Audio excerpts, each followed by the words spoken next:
Sejam todos bem-vindos a mais um programa EBD na Web, saudando a todos os nossos irmãos e irmãs com a preciosa e inefável paz do Senhor Jesus. Neste domingo estaremos estudando a lição de número 3, que trata do batismo no Espírito Santo. Essa expressão que é muito conhecida de todo crente pentecostal, de todo crente assembleiano. O batismo no Espírito Santo é uma dádiva de Deus para todo crente que desejar. Pois a promessa que está lá em Joel, capítulo 2, a partir do versículo 18, nos diz que Deus, nos últimos dias, derramaria o seu Espírito sobre toda a carne. E sabemos que ali, naquele texto profético, aparece um Deus que distribui sua bênção, quebrando todos os paradigmas sociais, etários, de gênero. Nós vemos aí, melhor dizendo, no versículo 28 de Joel 2, que o Senhor derramaria sobre filhos e filhas, ou seja, homens e mulheres de maneira geral, sobre jovens e velhos, ou seja, independente da idade, e sobre servos e servas, independente da classe social, seriam alvos do desfrute dessa bênção, do derramamento do Espírito Santo de Deus. E nós sabemos, queridos irmãos, que o batismo no Espírito Santo é atual. Desde que se cumpriu esta promessa em Pentecostes, a igreja ela tem a dádiva de desfrutar esta bênção. Nós, pentecostais, cremos que essa dádiva diz respeito a todos nós, ainda nos dias atuais, bem como também cremos na atualidade dos dons espirituais, que será tema da lição do próximo domingo. O apóstolo Pedro entendia também isso quando ele prega no capítulo 2 e fala sobre esse derramamento do Espírito lá no capítulo 38, ou melhor, no capítulo 2, versículo 38 de Atos. Pedro diz: arrependei-vos e cada um de vós seja batizado em nome de Jesus Cristo para perdão dos pecados e recebereis o dom do Espírito Santo.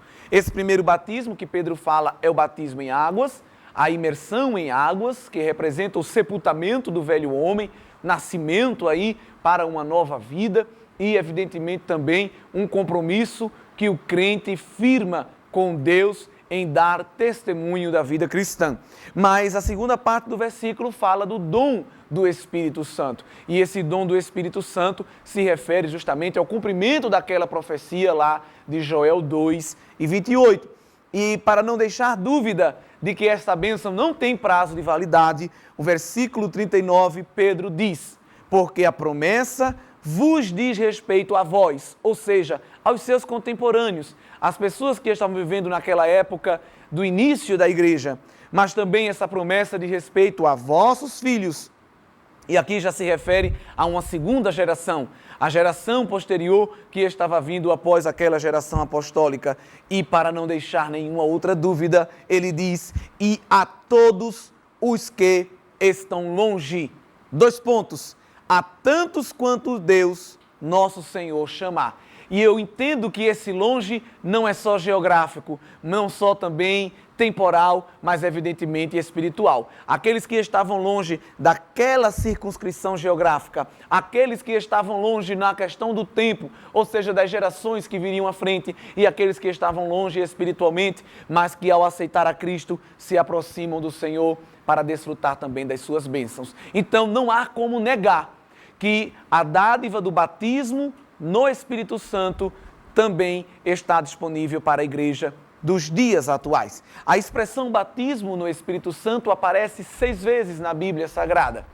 A ideia aparece mais vezes, mas a expressão ocorre 6 vezes. Em Mateus, capítulo 3, versículo 11, no Evangelho escrito por Marcos, capítulo 1, verso 8, no Evangelho também escrito por Lucas, capítulo 3, versículo 16, João também se refere a essa expressão no capítulo 1, versículo 33, e 2 vezes aparecerá no livro de Atos, capítulo 1, verso 5 e capítulo 11, verso 16. Então, observamos que essa realidade foi apresentada pelos evangelistas e também, evidentemente, no livro de Atos dos Apóstolos, por esse outro evangelista, Lucas, mostrando que era uma realidade que estava sendo apresentada no ministério terreno do Senhor Jesus e desenvolvida após sua ascensão e derramamento, outorga, do Paracletos, do Espírito Santo, que já foi estudado na lição passada. Queridos irmãos, é importante que o crente pentecostal, ele tenha clareza acerca do que é o batismo no Espírito Santo. Então você, professor, deve desenvolver a sua aula e ter como missão deixar claro na mente do aluno o que é batismo com o Espírito Santo. Porque a partir do momento que sabemos o que é, sabemos também o que não é. E há pessoas que, por não consultar a Bíblia Sagrada, terminam entrando por caminhos diferentes daquilo que a Bíblia ensina. E nós devemos ter muito cuidado, pois tudo que se refere ao Espírito Santo é tudo muito sensível, muito puro, e nós devemos respeitar, evidentemente, a sensibilidade do Espírito Santo de Deus. Em tempos em que as pessoas pegam qualquer tipo de movimento, qualquer tipo de barulho e atribuem à pessoa bendita do Espírito Santo de Deus. Devemos ter muito cuidado, pois as manifestações do Espírito são genuínas, são fiéis à palavra de Deus, porque o Espírito Santo, evidentemente, também é Deus. Nós queremos deixar claro que a bênção do batismo no Espírito Santo é distinto da bênção da salvação. Alguns irmãos crentes tradicionais que não creem no Pentecostes, não creem na atualidade dos dons, interpretam equivocadamente as Escrituras, entendendo que ser batizado no ou com o Espírito Santo, há uma discussão teológica grande, né, qual é o melhor termo, batismo no ou com o Espírito, mas observe que essa expressão é intercambiável aqui na nossa realidade. Mas esses irmãos que não creem no batismo com o Espírito Santo como um dom atual para nós, cuja evidência é o falar em línguas, vão dizer que todo crente é batizado no Espírito, a partir do momento que aceitamos a Cristo e o Espírito Santo passa a habitar em nós. Isso, para eles, é considerado batismo no Espírito Santo. Ou seja, o recebimento da terceira pessoa da Trindade na nossa vida, atuando ali na obra da regeneração. Muito cuidado, porque a Bíblia deixa clara que são eventos distintos, embora que sejam eventos interdependentes, interessantemente, porque a salvação ela é composta de várias etapas e o Espírito Santo de Deus trabalha nessas etapas da salvação, na regeneração, na santificação. Porém, o batismo com o Espírito Santo é uma experiência distinta do processo salvífico da regeneração. Todo crente tem o Espírito Santo na sua vida a partir do momento que aceita o Senhor Jesus, que confessa a Cristo como Salvador. Agora, nem todo crente tem esse revestimento de poder que é o batismo no Espírito Santo. Então, o batismo no Espírito Santo é um revestimento de poder, é uma capacitação excepcional. Me permita a expressão, é um plus que Deus dá ao crente para que ele possa desenvolver a sua tarefa, cumprir o seu chamado, o chamado da evangelização, da proclamação da palavra, para desenvolver os dons que o Senhor nos confia, enfim, para a glorificação do seu santo nome. E aí, queridos irmãos, nós vamos ver que se batismo com o Espírito Santo fosse algo referente à regeneração, à salvação, nós teríamos contradição nas próprias Escrituras. Por que isso? Porque os discípulos receberam o batismo com o Espírito Santo lá no dia de Pentecostes, mas eles já possuíam o Espírito Santo na sua vida. Por quê? É dito que os discípulos expulsavam demônios, oravam e curavam os enfermos, e tudo isso era feito no poder do Espírito, evidentemente, através do nome do Senhor Jesus. Se esses homens não tivessem o Espírito Santo na sua vida, eles não estariam desenvolvendo esse trabalho.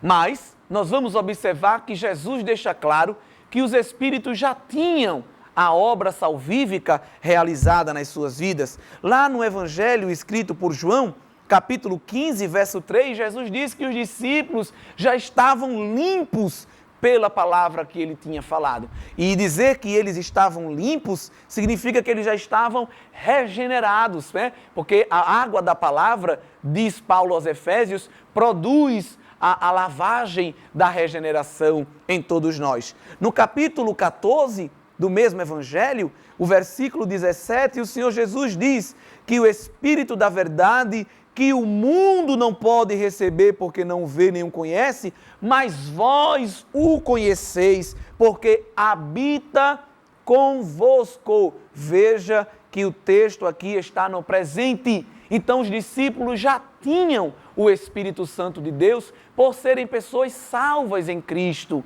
pessoas que tinham comunhão com Deus através do seu Santo Espírito. Lá em Lucas, capítulo 10, para não deixar dúvida, e o versículo 20, o Senhor diz, olha, mas não vos alegreis, porque se vos sujeitem os espíritos, alegrai-vos antes por estar o vosso nome escrito nos céus. Esses discípulos ainda não tinham sido revestidos de poder, mas já tinham o seu nome escrito no livro da vida. Isso significa que eles já eram salvos na pessoa de Jesus. Eles já eram crentes no termo mais corriqueiro da palavra. Então, todos esses já possuíam o Espírito Santo de Deus. Porém, necessitavam de um revestimento, assim como todo crente. Então, dizer que batismo no Espírito Santo é o ato de o crente passar a ter o Espírito Santo na sua vida após aceitar Jesus, é uma interpretação equivocada à luz da Bíblia Sagrada. Não falamos aqui meramente de doutrina denominacional, não falamos aqui meramente de corrente dogmática, estamos falando da palavra de Deus, que é claríssima e que nos mostra que o batismo com o Espírito Santo é distinto, é posterior ao fenômeno da salvação, ao evento da salvação, incluído, claro, umas etapas iniciais, que é a regeneração. Nós deixamos isso claro, então você, professor, deve utilizar esses argumentos bíblicos para esclarecer o seu aluno, e aí você vai estar concluindo bem o primeiro ponto da lição, que é conceituar o que é então essa expressão batismo no Espírito Santo. Mas não adianta só conceituar, é importante também mostrar o propósito.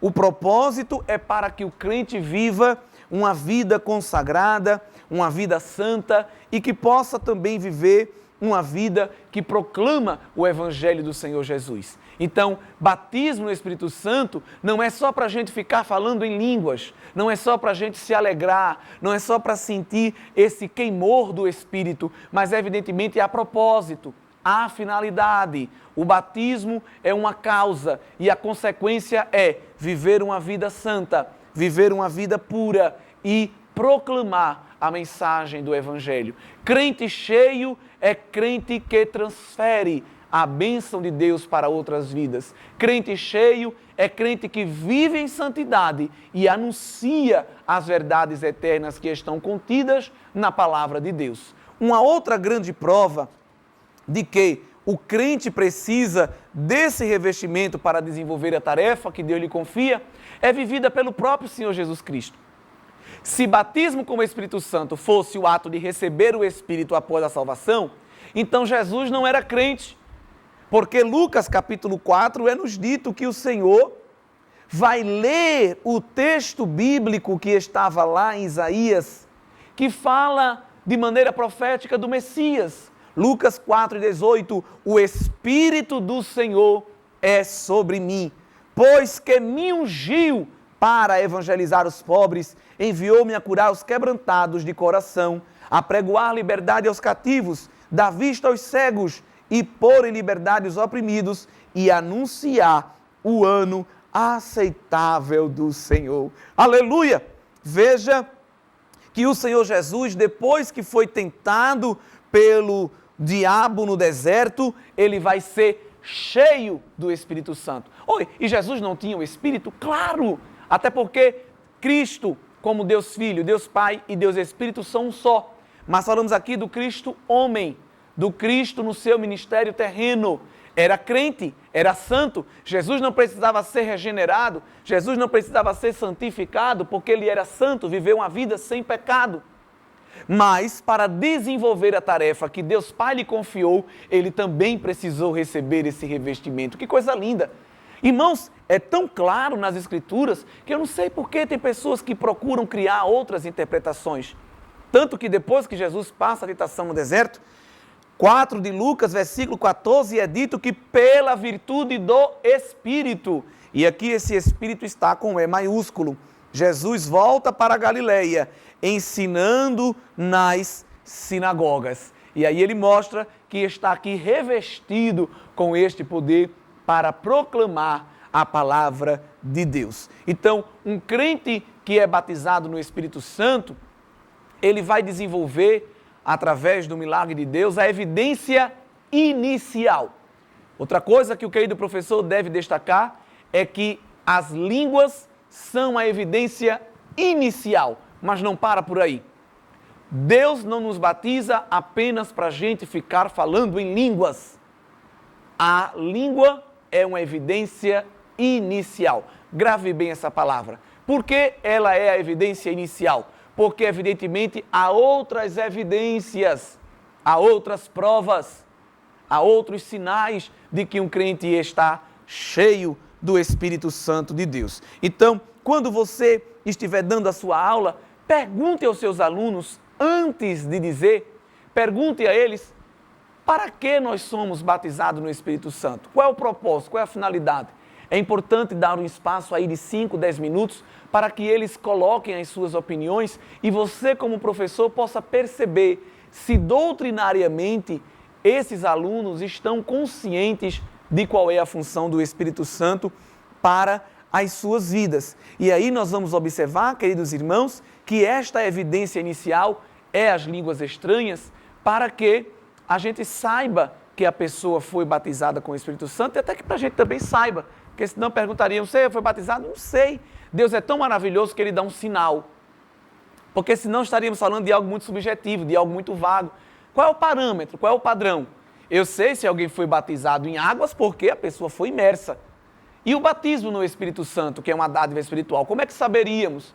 Então a pessoa tem que dar testemunho, e aqueles que estão perto de si também, de que ouviu aquela pessoa falar em línguas. Mas que línguas é essa? Lá no fenômeno de Atos 2, nós vamos observar ali, nas palavras traduzidas no português são línguas, mas na palavra grega, na qual o texto foi escrito, há palavras diferentes ali, porque evidentemente há conceitos distintos.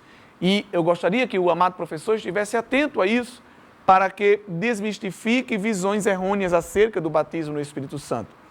Os irmãos tradicionais dizem que ali em Atos 2, os discípulos e os demais que estavam reunidos falaram idiomas, dialetos das pessoas que estavam naquele lugar. Mas não é isso que a palavra nos fala. Em Atos 2 e 4 diz que todos foram cheios do Espírito e começaram a falar em outras línguas. No grego, outros aqui é héteros. Outros, usando a palavra hétero, significa outro de outra qualidade, de outro tipo, de outra classificação. Ou seja, as línguas que estavam sendo faladas não eram iguais às línguas terrenas. O termo que nós usamos, teologicamente, para isso é glossolalia, que é o termo que se refere às línguas ininteligíveis faladas por alguém, por um ato miraculoso do próprio Deus. Os homens que estavam ali pertenciam a 17 nações, e nós vamos observar que algumas delas aqui são relatadas a partir do verso 9. Haviam ali pessoas da Mesopotâmia, da Capadócia, do Egito, cretenses, árabes e por aí vai. Deus ali operou 2 milagres. Primeiro, as pessoas que foram cheias do Espírito falavam línguas diferentes, ininteligíveis, que não estão presentes em nenhum catálogo linguístico da terra. É lindo que o verso 3 diz que foram vistas por eles línguas repartidas como que de fogo. Aleluia! Era algo espiritual, era algo sobrenatural. Mas o milagre não parou por aí. Enquanto os discípulos, os crentes reunidos ali em oração, falavam línguas ininteligíveis, aqueles que testemunharam o evento ouviam, olha que coisa linda, aqueles irmãos falarem na sua própria língua. Então, Deus ali traduziu. Se falava uma língua espiritual, mas se ouvia na tradução da sua língua materna, da língua que cada um falava. E a comprovação disso está no verso 8. Aliás, veja já o 7. E todos pasmavam e se maravilhavam, dizendo: que é isso? Não são galileus todos esses homens que estão falando? Ou seja, eles falam só uma língua, mas cada um está falando um idioma, porque era repartido. Deus foi dando a cada um uma língua diferente, todas ininteligíveis, todas espirituais, e aqueles que ouviam diziam: como, pois, ouvimos cada um na nossa própria língua em que somos nascidos? O texto é claro. Talvez no português nem tanto, mas no original grego nós vamos observar que na primeira vez que se fala de língua ininteligível. E na segunda vez, quando eles falam aqui no verso 8, a palavra usada é dialectos. Nossa língua, nosso dialeto, nosso idioma. Estamos ouvindo grego, estamos ouvindo árabe. Porque veja bem, quando nós estamos andando num lugar que possivelmente há turistas que estão falando outro idioma, a gente não sabe falar o idioma, mas a gente sabe detectar que idioma é aquele. Talvez você não saiba falar espanhol, mas você sabe quando tem um argentino, um uruguaio, um espanhol perto. Eita, esse pessoal aí está falando espanhol. Você talvez não saiba falar alemão, mas você sabe destacar que alguém está falando alemão por causa dos fonemas das palavras. Você não sabe falar chinês, mas sabe que alguém está falando chinês ali perto. A mesma coisa aconteceu aqui. Veja que coisa linda. Um não sabia o idioma do outro, sabia o seu. Cada um pegou o seu idioma. Ei, peraí, está falando o meu idioma, né? Imagine no meio de uma multidão, alguém falando português, você vai entender logo porque é sua língua materna. Foi isso que ocorreu. Eles falavam línguas ininteligíveis, mas quem ouvia, ouvia na tradução da sua própria língua. O milagre ali foi duplo que o Senhor realizou. E se o amado professor utilizar esse texto do capítulo 2, verso 1 ao 13, e conseguir esmiuçar esse conteúdo para o seu aluno, vai ser muito importante para que a gente possa continuar defendendo a realidade e a grandeza atual do batismo no Espírito Santo. A glossolalia é diferente da xenolalia, que é quando a pessoa recebe também poder de Deus para falar uma língua estrangeira que ela não aprendeu. Só que isso não é batismo no Espírito Santo. Vamos entender isso, não é? A pessoa pode, por uma ação divina, Deus tomá-la e lhe dar um idioma. Eu já vi isso acontecer e sei que muitos irmãos também já viram. Uma pessoa pode ser tomada por Deus e falar chinês, falar hebraico, falar árabe, falar qualquer outra linguagem. Geralmente, quando o Senhor faz isso, é para alcançar algum incrédulo que está por ali e precisa receber a palavra. Lembro de um testemunho que um irmão me contou, um irmão do interior do estado, que muito crente nos mistérios de Deus, estava um dia no culto e pregando a palavra de Deus, estava aquele pastor, um homem simples daquela congregação, e o padre da cidade, que estava se irritando muito com o crescimento da igreja, veio para a congregação para insultar o pastor. Mas no meio da pregação, Deus tomou o pastor e a igreja pensava que ele estava até falando em línguas, cheio de Deus. Mas ali não era glossolalia, porque não eram línguas espirituais, não eram línguas ininteligíveis. Ele estava falando uma língua que existe, porém que ele não aprendeu, latim. Deus tomou aquele homem num latim, na xenolalia, e se dirigia para a igreja, mas na verdade nem ele sabia que naquele latim Deus estava falando com o padre. E o padre começou a chorar, veio para a frente, aceitou a Jesus como Senhor e Salvador, porque naquele mistério Deus desenrolou um rolo, Deus revelou o mistério, contou toda a vida do padre e em latim, e só o padre sabia. Os irmãos sabem que antigamente muitas missas eram todas proferidas apenas em latim. Sei desse testemunho, sei de alguns outros, os irmãos também conhecem muitas dessas histórias, que não são histórias, não são contos, mas são milagres que Deus ainda realiza. Mas não é regra, e geralmente com o propósito de facilitar a proclamação do Evangelho. Conheço missionários que não estudaram o idioma, mas quando chegaram no país, Deus tomou eles e lhes deu o idioma, sem eles assistirem uma aula. Eu conheço missionários assim. E tudo isso é para a glória do Senhor e para a proclamação da sua palavra. Mas o batismo no Espírito Santo, a evidência inicial é o falar em línguas ininteligíveis, que é a glossolalia. E evidência inicial por quê? Porque há também as evidências contínuas, as evidências posteriores, que são posteriores, mas que devem continuar, que são principalmente, como nos mostra a lição, a manifestação dos dons e a produção do fruto do Espírito. Porque não adianta falar tanto em línguas, mas fofocar, invejar, mentir e tantos outros pecados considerados pela palavra de Deus. Não, o homem e a mulher cheio da unção fala em línguas, usa os dons, mas sobretudo também exercita o fruto do Espírito. E o fruto do Espírito nós sabemos é paz, alegria, longanimidade, temperança e por aí vai. Então, muitas vezes o pentecostal superestima o dom em detrimento do fruto, mas o verdadeiro crente cheio, ele tem o dom do Espírito, mas ele também produz o fruto do Espírito. Até porque dom é Deus quem dá a gente e fruto é a gente que produz para a glória de Deus. Chame atenção também na sua sala desta relação entre o fruto e o dom do Espírito como evidências posteriores e contínuas do batismo no Espírito Santo. Pergunte na classe quem é batizado no Espírito e pergunte na classe quem tem se esforçado para desenvolver as evidências posteriores. A gente fala muito da evidência inicial, mas é tempo de chamar a igreja à responsabilidade de exercitar as evidências posteriores e contínuas do batismo no Espírito Santo. E aí também, relembrando qual é a função das línguas, não é? A gente não fala em língua só por falar. Paulo, quando escreve lá a primeira carta aos Coríntios, capítulo 14, onde ele orienta o uso da língua no culto, nós vamos observar que até o apóstolo Paulo era batizado no Espírito, porque no capítulo 14, nós vamos observar que ele testemunha que ele mesmo fala. E ele não só quer falar, ele quer que todos falem. No versículo 5, a parte A, ele diz: eu quero que todos vós faleis línguas estranhas.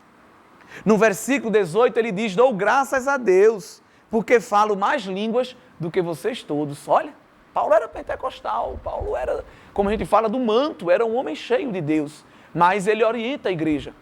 Olha, quando for falar em línguas, você tem que entender que quem fala em línguas edifica-se a si mesmo. A função da língua é aproximar o homem de Deus. Quando nós falamos em línguas, nós estamos falando com Deus em mistério e edificando o nosso espírito. Quem está ao redor não é edificado. Biblicamente, só é edificado se houver interpretação. Mas porque eu não tenho interpretação, não vou falar? Não é isso que o apóstolo e a Bíblia nos ensina. O que se ensina para manter a ordem no culto é que se eu falo língua para a minha edificação e não tenho interpretação, não tem por que falar tão alto. Imagine um pastor pregando, imagine um irmão dirigindo o culto, dando um aviso, e alguém lá no meio, bem alto, aquela coisa, porque quando a graça vem, quando a unção desce, realmente a gente quase não se contém. Mas o apóstolo Paulo, usado por Deus, diz que nós devemos nos conter sim. Então não vou falar nunca em línguas porque quase nunca terei interpretação. Não é isso. É para falar e é para falar muito. Mas como? De maneira contida, não é? Quando estiver orando, de joelho, no seu quarto, no lugar secreto, quando estiver no templo, ao longo do culto, todos têm liberdade de falar em línguas, mas de maneira contida, sem atrapalhar a ordem do culto, a não ser que o Senhor lhe deu a interpretação, a não ser que seja uma mensagem profética, aí realmente tem liberdade para ficar em pé, tem liberdade para falar, porque ali é uma mensagem vinda diretamente do céu e a igreja testifica que assim é, porque o Senhor diz que as suas ovelhas conhecem a sua voz. Não é, irmãos? Então, as línguas têm essa função de edificar aquele que fala espiritualmente e, se interpretadas, edificar também todo o corpo e toda a igreja. Essa é uma realidade tão grande que essa expressão línguas, né, aparece 20 vezes lá no Novo Testamento. Marcos 16, em Atos 2, Atos 10, Atos 19,